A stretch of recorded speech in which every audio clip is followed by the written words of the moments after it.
Hai, welcome back to my channel. Hari ini saya akan kongsikan petua untuk hilangkan batuk.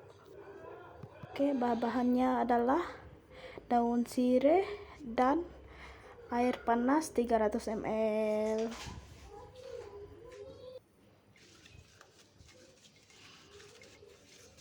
Sekarang kita akan potongkan daun sirih menjadi beberapa bahagian supaya senang untuk dimasukkan ke dalam cawan.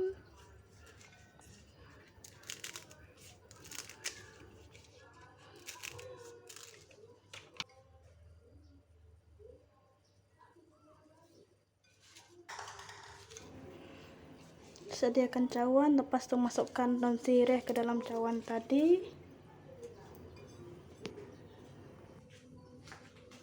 Masukkan air panas ke dalam cawan, air yang betul-betul panas ya, jangan air yang suam-suam.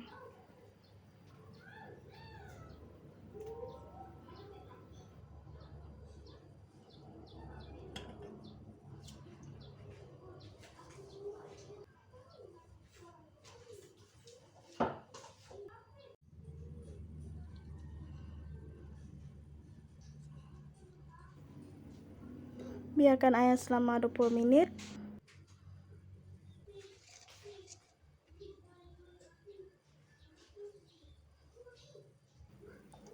Kita akan tapis air tersebut.